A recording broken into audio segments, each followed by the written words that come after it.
Salut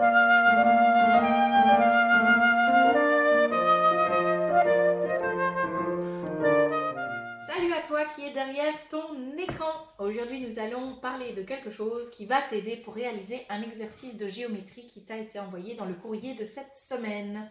Alors, cet exercice de géométrie parle de solide. Nous allons voir ce que c'est un solide ou plusieurs solides en tout cas. Essayer de comprendre. Et puis, nous verrons quelques petits aspects qui vont t'aider à rentrer dedans. Enfin, dans l'exercice. Alors, dans un premier temps, trêve de bavardage, nous allons directement nous intéresser aux objets du quotidien. Alors, normalement, un solide, c'est quelque chose qui n'existe pas vraiment. Mais dans le quotidien, on peut trouver des objets qui ressemblent aux solides de la géométrie. Alors, ici, j'ai rassemblé quelques objets qui m'a semblé pertinent d'avoir. Par exemple, j'ai pris une boîte de mouchoirs. J'ai amené ce jeu qui a une bille à l'intérieur. Hein, tu vois, elle est tout rond. J'ai aussi trouvé un dé. Voilà. Une petite boîte. Un tube de colle. Et mon préféré, le chapeau de sorcière. Alors, pourquoi est-ce que j'ai pris tout ça? Parce que chacun de ces objets peuvent être reliés, à un solide en géométrie. Alors, ils ne sont pas parfaits ces objets, pas comme les solides de la géométrie. Alors, je vais commencer avec la boîte de mouchoirs. La boîte de mouchoirs, vois-tu, comme ceci, elle a différentes faces, voilà. Et cette boîte, eh bien, elle ressemble à un solide qu'on appelle le parallélépipède rectangle. Alors, j'en prends un qui ressemble très très fort, vois-tu. Cet objet est la représentation en 3 dimensions d'un parallélépipède rectangle. Si je prends la boîte de mouchoirs, eh bien, on voit que c'est assez proche, C'est le solide auquel la boîte de mouchoirs ressemble le plus. Donc, je vais les mettre ensemble parce que dans un de tes exercices, c'est ce qu'on te demande. On te demande de relier les objets du quotidien au solide auquel ils ressemblent le plus.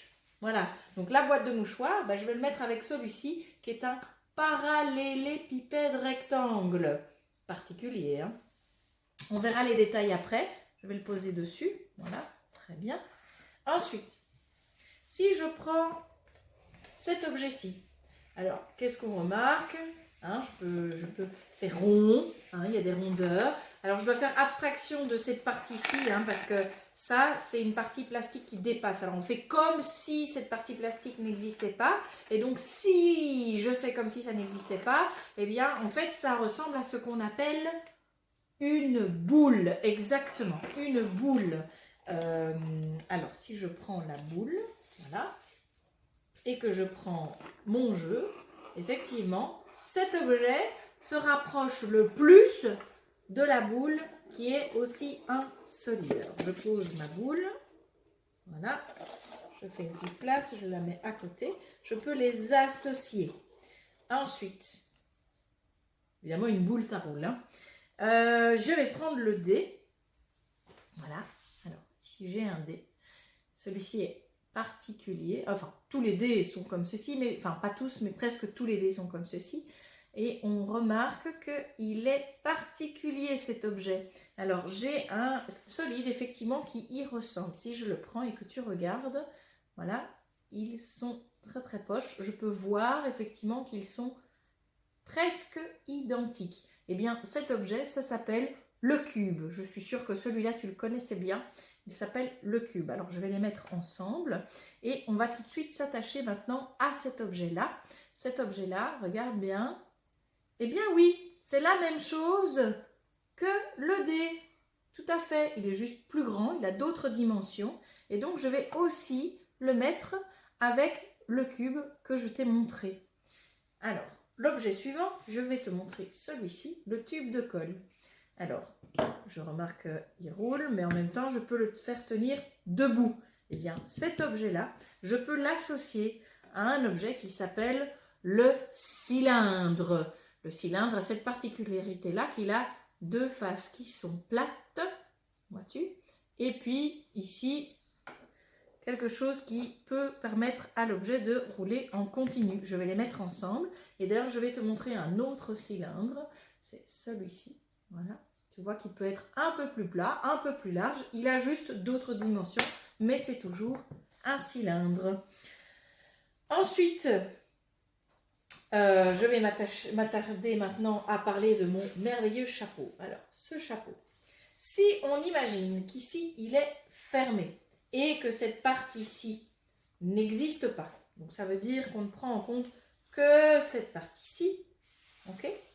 Eh bien, ce chapeau de sorcière se rapproche d'un objet que je n'ai pas trouvé dans ma maison. Donc, je l'ai un peu fabriqué pour dire que, mais il n'est absolument pas correct, celui que je te montre. Il s'agit de ce qu'on appelle le cône, d'accord? Donc, ceci, avec une pointe, ici un sommet, c'est un cône, voilà. Alors, il me reste encore deux autres objets qui sont exactement les mêmes que ceux qui sont répartis ici. Je vais juste te le montrer. Voilà, alors ceci, tu te souviens comment ça s'appelle? J'ai prononcé le mot. Il s'agit de la boule, très bien. Je vais la mettre ici. Alors, petite précision avec la boule. Beaucoup de gens disent sphère. Alors, ils ont en partie raison. C'est-à-dire que si je prends ma boule, voilà, et que je ne considère que l'extérieur, c'est comme si j'avais mis un emballage sur ma sphère, hein, si je prends du papier cadeau et que je l'emballe, sur ma boule, pardon, et que j'emballe ma boule avec du papier cadeau, alors je vais pouvoir dire que j'ai fait une sphère de papier. En fait, c'est le pourtour de mon solide, de mon objet. Okay, la boule, elle, à l'intérieur, elle est pleine. Évidemment, tu auras remarqué que mon jeu ici n'est pas plein à l'intérieur et c'est pour ça qu'on dit qu'il n'est pas parfait et qu'il se rapproche de la sphère. Si elle veut bien tenir, voilà, là elle va tenir. Alors, le dernier objet ici que je te propose, attention, regarde bien, ça ne peut pas être un cube, parce que si je prends le cube, tu remarqueras qu'il y a quelque chose qui ne va pas. Tu vois, le cube, oui, le cube, il a toutes ces faces qui sont les mêmes, tout à la même taille, d'accord? Alors que ici, ce n'est pas le cas. J'ai une face plus grande, une face plus petite. Eh bien, ceci va rejoindre les parallélépipèdes rectangles. Voilà, ça c'est la première étape, c'est d'identifier les objets du quotidien qu'on peut associer, relier aux solides les plus proches. Voilà, j'espère que déjà, ceci est une notion que tu as comprise. À présent, je voudrais aborder quelques caractéristiques, je dirais, visuelles de nos différents solides. Je voudrais juste préciser par rapport à la partie précédente que ici, je n'ai pas trouvé chez moi tous les solides. Par exemple, il y en a un dont je n'ai pas parlé dans la partie précédente, c'est la pyramide. Alors, si tu te souviens un petit peu ou que tu as déjà vu des images des pyramides en Égypte, il s'agit de ces objets-là qui ont un bout pointu au-dessus et puis différentes faces en forme de triangle. Je n'ai pas pu trouver cet objet-là chez moi, donc je ne vais pas te le présenter ici. Il sera présent dans les exercices, mais c'est un objet très difficile à trouver, même au magasin, c'est assez compliqué. À Noël, il y a les pyramides de Ferrero Rocher éventuellement, donc si ton papa ou ta maman a la chance d'avoir ça à la maison, eh bien tu pourras l'utiliser pour l'exercice suivant, puisque ce que je vais faire maintenant, on peut le faire avec tous les solides. Dans un des exercices proposés, on va te demander de relier l'image d'un objet à l'empreinte qu'il laisse. Alors, je montre un exemple. Par exemple, si je prends celui-ci, tu te souviens, c'était le parallélépipède rectangle, voilà, hein, et on dit, tiens, cet objet, si je le trempe dans la peinture, pas hésiter à y aller, tac, j'enlève un peu parce qu'il y en a beaucoup. Si je le trempe dans la peinture et que j'en fais une empreinte, qu'est-ce que j'obtiens? Eh bien, j'obtiens ici, on remarque, j'obtiens un rectangle. Je peux faire ça avec évidemment toutes les faces de mon solide. D'ailleurs, c'est pour ça qu'il s'appelle parallélépipède rectangle, c'est parce que ces faces sont composées de rectangles, vois-tu? Et donc, c'est ça qu'il faut comprendre, c'est que d'un côté, le solide, c'est un objet en 3 dimensions et ses faces sont composées de formes géométriques, vois-tu? Donc, hop, je peux faire ça. Je peux aussi prendre un autre côté. Hop, je badigeonne. Voilà. Alors, hop. Je fais des empreintes, vois-tu, ça fait des rectangles. Et bien, dans l'exercice, on va te demander de prendre un objet du quotidien. Par exemple, celui-ci. Enfin, pas de prendre, en tout cas, de relier l'image de l'objet du quotidien et de le relier à la trace qu'il aurait pu faire. Par exemple, celui-ci, tu te souviens, le tube de colle, on a dit qu'il ressemblait, il se rapprochait le plus du cylindre. D'accord? Eh bien, je vais tremper ce capuchon, par exemple. Tac, tac. Et je fais son empreinte. Qu'est-ce que je remarque? C'est que le capuchon de mon cylindre, en tout cas de mon tube de colle, mon cylindre, il est rond. C'est un disque. Ok? C'est un disque. Eh bien, tous les objets que nous avons autour de nous, tu vas pouvoir constater qu'il est formé de différentes formes. Ce qu'on peut aussi dire à propos de ces solides, de ces objets, c'est qu'ils ont un certain nombre de faces. Si je fais toutes les faces de mon rectangle et que je le tourne indéfiniment et qu'il est complètement rempli de peinture, eh bien je vais pouvoir compter le nombre de faces qu'il a au total. Dans ce cas-ci, si je compte, on a une face, 2 faces, 3 faces, 4 faces, 5 faces et 6 faces. Mon parallélépipède rectangle a donc 6 faces.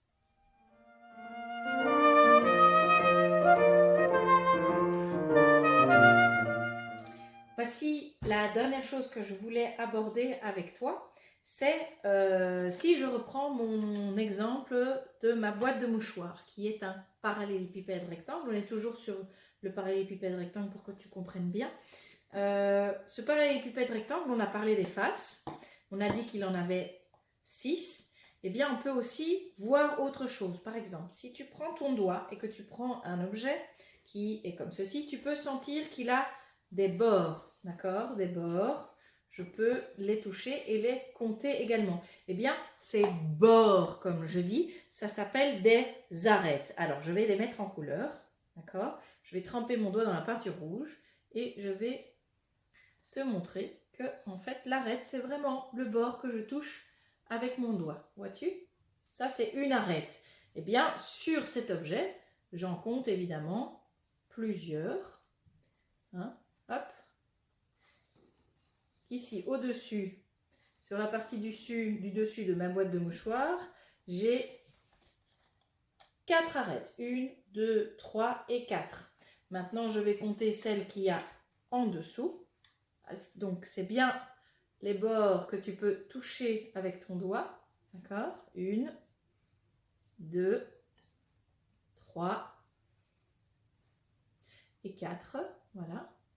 Alors, ici, j'en compte également 4. Donc, les 4 du dessus plus les 4 du dessous, ça veut dire que j'ai déjà 8 arêtes. Ce n'est pas fini parce que si tu regardes, il y en a encore que je n'ai pas colorées. Donc, nous allons aussi les colorer. J'en ai 1, 2, 3 et 4. Donc, nous avions 4 au-dessus, 4 en dessous et 4 sur les tranches. Si je compte bien, ça me fait 3 fois 4 arêtes, ce qui me fait 12 arêtes. Mon parallélépipède rectangle a 12 arêtes. Ok? Ça, c'est pour les arêtes. Maintenant, je vais poser mon engin sur la feuille. Voilà. Je vais rincer mes doigts. Voilà. Et on va s'intéresser à une chose tout aussi importante que les arêtes, sans quoi il n'y aurait pas de solide. Voilà. Je vais prendre du jaune cette fois. Et je vais m'intéresser à ce qu'on appelle les sommets. Un sommet, ça te dit certainement quelque chose, un sommet, par exemple, le sommet d'une montagne. Pourquoi on dit le sommet d'une montagne? C'est parce que c'est pointu au-dessus. Hein? Donc ici, évidemment, on va dire que c'est pointu. Donc avec mon doigt, c'est la partie que je peux toucher et qui est pointue. Vois-tu? Le sommet ici est pointu. J'ai une arête, deux arêtes, trois arêtes qui se rejoignent en un point, le point jaune. Et donc du coup, c'est le sommet. Pareil ici, je peux en mettre là. Partout où je sens une pointe avec mon doigt, je peux mettre de la peinture. Eh bien, toutes ces pointes que je sens avec mon doigt, ce sont des sommets. Alors, on va les compter ensemble. J'en ai de ce côté-ci. Hop, un peu plus de peinture, voilà. 1, 2, 3 et 4. 1, 2, 3 et 4. J'ai bien 2 fois 4 sommets, donc j'ai 8 sommets sur mon parallélépipède rectangle. Donc si je reprends tout depuis le début, on avait compté un certain nombre de faces. Une face, 2 faces, 3 faces, 4 faces, 5 faces, 6 faces. Mon parallélépipède rectangle a 6 faces. On avait compté les arêtes, souviens-toi, on avait dit qu'il avait 3 fois 4 arêtes. Ça veut dire qu'il... Non, oui, 3 fois 4 arêtes, ça veut dire qu'il en a 12. Très bien. Et ensuite, on a 2 fois 4 sommets, il en a 8. Voilà, ça c'était les choses que je voulais t'expliquer pour que ce soit plus facile dans ton exercice. J'espère que ça t'aura aidé et que si jamais tu as des questions, n'hésite pas à les envoyer à horizontedrie@gmail.com. On essayera d'y répondre le mieux possible. En attendant, je te souhaite bon courage. Bisous, bisous. Prends soin de toi et de ceux que tu aimes.